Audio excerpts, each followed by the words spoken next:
पुत्र के रूप में गृहपति नाम से शिव का प्रादुर्भाव। नंदीश्वर बोले, हे सनत कुमार, घर आकर उस ब्राह्मण ने परम हर्ष से युक्त होकर अपनी स्त्री से सारा वृतांत कह सुनाया।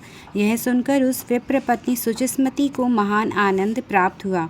वह प्रेम युक्त होकर अपने भाग्य की सराहना करने लगी। तदंतर कुछ समय के बाद उस ब्राह्मण द्वारा यथाविधि गर्भाधान कर्म किए जाने पर उसकी पत्नी गर्भवती हुई। तत्पश्चात उस विद्वान ब्राह्मण ने गृहसूत्र में कथित विधि के अनुसार पुंसत्व की वृद्धि के लिए गर्भस्पंदन के पहले ही भली भांति पुंसवन संस्कार किया।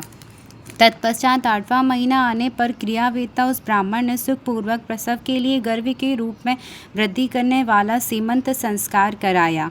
तदुपरांत ताराओं के अनुकूल होने पर, बृहस्पति के केंद्रवर्ती होने पर और शुभ ग्रहों का योग होने पर भी शुभ लग्न में चंद्रमा के समान सुंदर मुख वाला सूतिका ग्रह के दीपक को अपने तेज से शांत अर्थात प्रभाहीन सा करने वाले तथा सभी अरिष्टों का विनाश करने वाले पुत्र सुचिस्मति के गर्भ से उत्पन्न हुआ।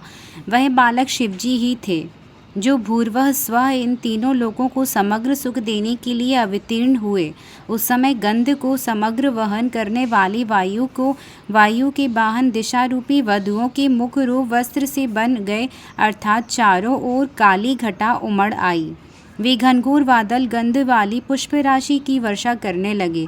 देव दुदुम्बियाँ बज उठे और सारी दिशाएं निर्मल हो गईं। प्राणियों के मनों के साथ चारों नदियां स्वच्छ हो गईं। अंधकार पूर्ण रूप से दूर हो गया। रजुगुण विरज अर्थात विनष्ट हो गया। प्राणी सत्वगुण से संपन्न हो गए। चारों ओर से अमृत की वर्षा होने लगी। सभी प्राणियों की वाणी कल्याणकारी और प्रिय लगने वाली हो गई।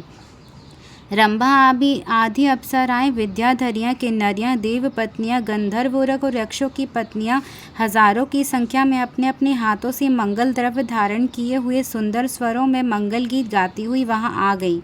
मरीचि, अत्रि, पुलह, पुलस्त्य, क्रतु, अगिरा, वशिष्ठ, कश्यप, अगस्त्य, पिफांड, मांडवी पुत्र, लोमश, रोमचरण, भरद्वाज, गौतम, भृगु, गालव, गर्ग, जातुकर्ण, पराशर, आपस्तम, याज्ञवल्क्य, दक्ष, वाल्मीकि, मुदगल, शतातप, लिखित, शिलाद, उच्च वृत्ति में जीविका चलाने वाले शंख, जमदग्नि, संवर्त, मतंग, भरत, अंशुमान, व्यास, कात्यायन, कुत्स्य, शौनक, ऋषभंग, दुर्वासा, सुचि, नारद, तुम्बुरु, उतंग, वामदेव, ववन, असित, देवल, सालकायन, हरित, विश्वामित्र, भार्गव अपने पुत्र के साथ मृकंड पर्वत, दारुक, धौम्य, उपमन्यु, वत्स आदि मुनिगण तथा मुनि कन्या उस बालक की अदृष्ट शांति के लिए विश्वानर के प्रशंसनीय आश्रम में आ गए। बृहस्पति सहित ब्रह्मा, विष्णु, नंदी भृंगी,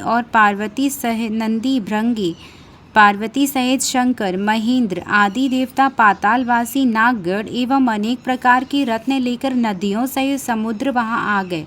स्थावर पर्वत आदि हजारों की संख्या में जंगम रूप धारण कर वहां आए। उस महोत्सव में अचानक असमय ही चांदनी उत्पन्न हो गई। उसके बाद ब्रह्मा ने विनम्र होकर स्वयं उसका जातक संस्कार किया। फिर वेद विधि का विचार करके 11वें दिन उसके रूप को देखकर उसका नाम गृहपति रखा। उन्होंने नामकरण के समय श्रुति के मंत्रों का उच्चारण करते हुए चारों वेद चार मंत्रों से उसे आशीर्वाद देकर लौकिक रीति का आश्रय लेकर रक्षा मंत्रों से उसकी बालोचित रक्षा संपन्न की और हंस पर सवार हो सबके पितामह वे ब्रह्मा जी अपने धाम को चले गए। इसी प्रकार विष्णु के साथ शंकर भी अपने वाहन पर सवार होकर अपने लोक को चले गए। वे आपस में विचार कर रहे थे कि अहो, कैसा इसका रूप है, इसका विलक्षण तेज कैसा है और इसके सभी अंग लक्षण कैसे हैं। देखो, सुचिस्मति कैसी भाग्यवती है कि इसके गर्भ से साक्षात शिवजी प्रकट हो गए। अथवा शिवजी के भक्तों में इस प्रकार की घटना कोई आश्चर्य की बात नहीं है, जिससे उसके द्वारा अर्चित रुद्र स्वयं प्रकट हो गए। इस प्रकार आपस में प्रशंसा करते हुए पुलकित रोमों वाले सभी देवता विश्वानर से आज्ञा ले जिस प्रकार आए थे उसी प्रकार चले गए। पुत्रवान व्यक्ति पुत्र से लोगों को जीतता है, यह सनातनी श्रुति है। इसीलिए समस्त गृहस्थ पुत्र की कामना करते हैं। पुत्रहीन का घर सूना है। पुत्रहीन का धन कमाना व्यर्थ है, अपुत्र का तप खंडित है, जिसको पुत्र नहीं है वह कभी पवित्र नहीं होता। पुत्र से बढ़कर कोई परम लाभ नहीं, पुत्र से बढ़कर कोई परम सुख नहीं, इस लोक एवं परलोक में पुत्र से बढ़कर कोई परम मित्र नहीं है। चौथे महीने में गृहस्पति के पिता ने उसका गृह निष्क्रमण संस्कार किया। फिर छठे महीने में उसका विधि पूर्वक अन्नप्राशन और वर्ष पूरा होने पर चूड़ाकरण संस्कार किया। इसके बाद उस कर्मवेत्ता ने श्रवण नक्षत्र में कर्णवेद करके उसके ब्रह्म तेज की अभिवृद्धि के लिए 5 वर्ष की अवस्था में यज्ञोपवीत संस्कार किया। पुनः बुद्धिमान पिता से उपाकर्म कर उसे वेदों का अध्ययन कराया। इस प्रकार 3 वर्ष में ही उसके विधि पूर्वक अंग पद और क्रम सहित समस्त वेदों को पढ़ लिया। प्रतिभाशाली उस बालक ने गुरु पिता के मुख से समस्त विद्याएं अपने विनय आदि गुणों को प्रकाशित करते हुए मात्र साक्षी भाव से ग्रहण कर लिया। तदुपरांत 9वें वर्ष में माता पिता की सेवा में निरत गृहपति तथा उसके पिता विश्वानर को देखने के लिए नारद जी वहां आए। कौतुकी देवर्षि नारद जी ने विश्वानर की पर्णशाला में प्रवेश कर अर्घ्य आसन क्रम से ग्रहण कर उनसे कुशल मंगल पूछा। उसके बाद शिवजी के चरणों का ध्यान करके उनके सामने ही उनके समग्र भाग्य तथा पुत्र धर्म का वर्णन विश्वानर से किया। हे सनत कुमार, तदुपरांत मुनि नारद जी के इस प्रकार कहे जाने पर वह शोभा संपन्न बालक माता पिता की आज्ञा प्राप्त कर भक्ति पूर्वक उसको नम्रता से प्रणाम कर बैठ गए। नारद जी बोले, हे विश्वानर, मैं तुम्हारे लक्षणों की परीक्षा करूंगा। तुम जाओ, मेरी गोद में बैठ जाओ और अपना दाहिना हाथ मुझे दिखाओ। तब विद्वान नारद जी बालक का तालुज रिहा आदि को देकर शिवजी की प्रेरणा से विश्वानर से कहने लगे।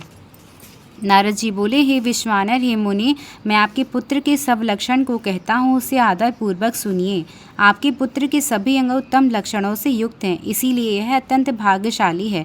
किंतु इसके सर्व संपन्न गुण संपूर्ण शुभ लक्षण से समन्वित और चंद्रमा के समान निर्मल कलाओं से सुशोभित होने पर भी विधाता ही इसकी रक्षा करे। इसीलिए सब तरह के उपायों से इस बालक की रक्षा करनी चाहिए, क्योंकि विधाता के विपरीत होने पर गुण भी दोष हो जाता है। मुझे इस बात की शंका है कि 12वें वर्ष में इसे बिजली अथवा अग्नि से विघ्न है। ऐसा कहकर नारद जी जैसे आए थे वैसे ही देवलोक को चले गए। जय जय श्री शिव महापुराणे। हर हर महादेव, हर हर महादेव, हर हर महादेव।